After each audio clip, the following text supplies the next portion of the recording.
अघोरीला म्हणण्यापेक्षा आता जसं आपण म्हणतो की अघोरीचं लुक, त्यांच्या जटा असतात, डेडलॉक्स आपण म्हणू शकतो आपल्या भाषेत, अंगाला भस्म असतं, डोळे असे लाल असतात, कारण त्यांच्या त्या वेशभूषा असते. हां, ते जे ओढतात चिलीम वगैरे घेऊन, त्याच्यामुळे ते सगळं, आणि ते झोन आउट असतात.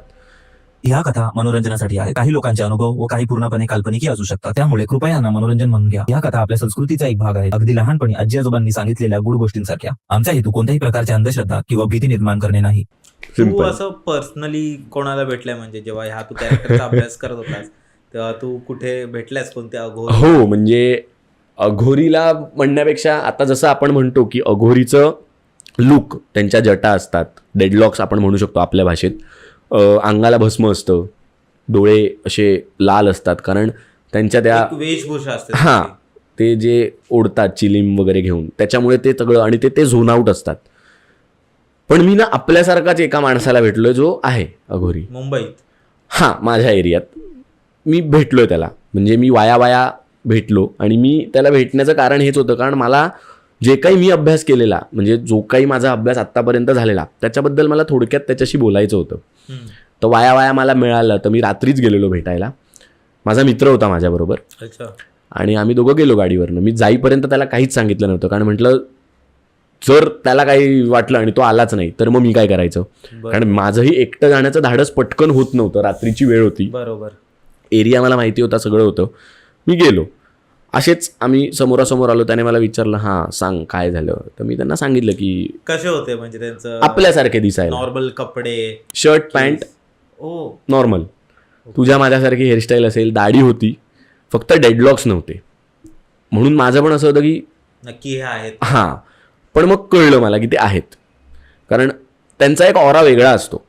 ते आल्यावर आपण आता ना ते मी डिफाईन नाही करू शकणार, कारण आता मला आपला ऑरा म्हणाला असता आपण काय असे मस्त मला पॉझिटिव्ह चिल आहोत असं, ते ना सतत असा विचारात असतात. ते आता आधी बघतील तू काय आहेस, तू नक्की त्याच कामासाठी आलायस ना की तुझं आणखी काही वेगळं काम आहे. कारण त्यांची साधना इतकी स्ट्रॉंग झालेली असते ना की त्यांना ते कळतं की बाबा इस बंदे का पास्ट क्या है, प्रेझेंट क्या है, फ्युचर क्या हो सकता है.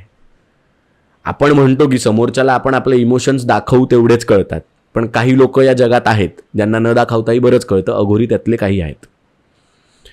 तर मी त्यांना म्हटलं की बाबा मी इथून असा माहिती आहे पुढे, म्हटलं असं असं मी एक नाटक केलं आहे आणि करतोय, तर मी अघोरी पर्टिक्युलर त्यांची भूमिका. अरे वा छान.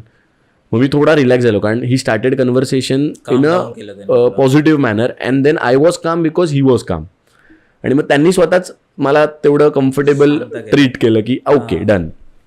सगळं बोललो. मग मी म्हटलं की असं असं आहे.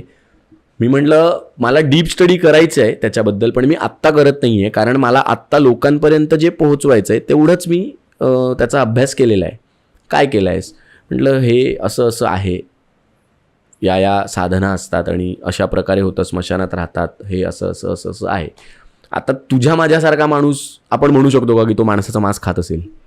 जर मी तुझ्यासमोर असाच अघोऱ्याच्या वेशात आलो, तू म्हणशील अघोरी आहे, पण मी असा येऊन बसलोय, तर तू पटकन का मला अघोरी म्हणून ट्रीट करशील ना, जोपर्यंत तुला माहितीच नाही आहे. बरोबर.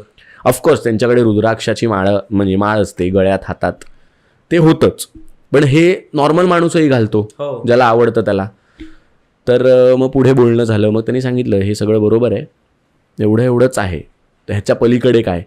म्हटलं पलीकडे नाही, मी असं ऐकून आहे या गोष्टी ज्या आपण आत्ता डिस्कस केल्या, तर या सगळ्या गोष्टी अशा मी ऐकल्यात, तर त्याच्याबद्दल तुमचं काय मत आहे.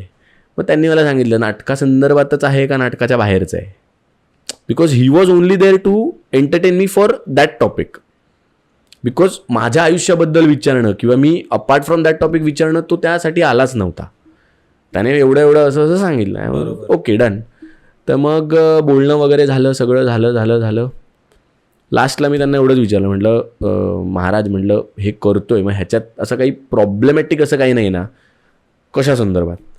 म्हटलं नाही, ॲक्टिंग वाईज मी नाही विचारत आहे, जे काही मंत्र आहे, जे काही आपण तिकडे उच्चारणार आहे किंवा असं काही जे असेल त्याच्यातनं तिकडे काही असं वेगळं होणार नाही ना, किंवा लोकांपर्यंत डिस्प्यूटचा विषय वगैरे काही नाही ना. ते म्हणाले तसं तू काही दाखवतच नाही आहेस, ती विधी करणं नाही आहे, किंवा त्याचे जे नॉर्मल मंत्रोपचार तर आपण नॉर्मली करतो, फक्त त्यांचं चॅन्टिंग जे आहे ते प्रॉपर झालं तर ती एनर्जी डेव्हलप होत जाते. पण मग एक भीती अशी पण होती की हे मंत्र डायरेक्ट उच्चारलं तर काही वेगळी एनर्जी वगैरे तरी येणार नाही ना, बरोबर.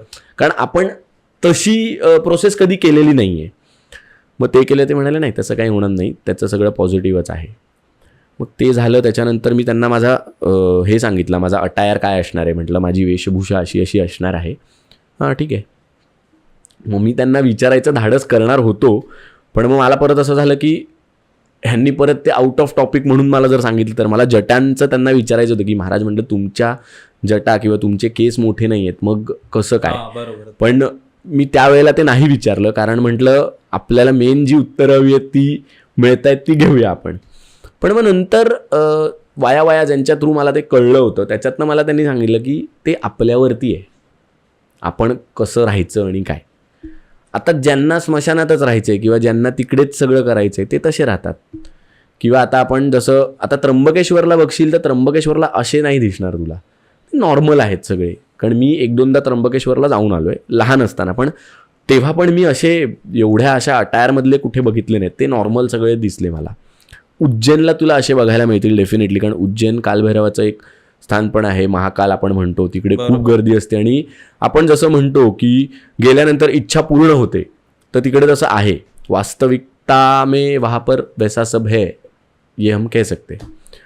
त्याचबरोबर मग मणिकर्णिका घाट आहे, गंगा किनारे घाट आहेत. त्याच इकडे अजून बरेच असे लोकेशन्स आहेत जिकडे प्रॉपर अटायर म्हणजे जटा वगैरेचे साधू बसलेले दिसतात आणि असतातच असतात. गल्ल्या गल्ल्यांवर आहेत, आपल्या चौकात असतात असं म्हणू शकतो आपण.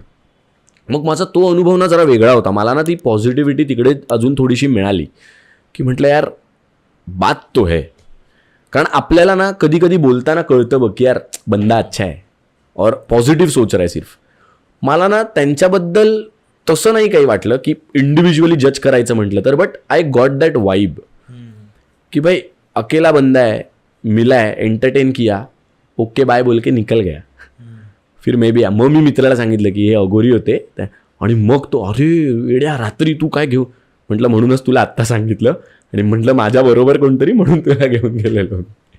बट ह्याच्यानंतर मला एक कळलं की येस, आपण नीट असू तर समोरचा नीट असतो, म्हणजे दॅट इज क्लिअर.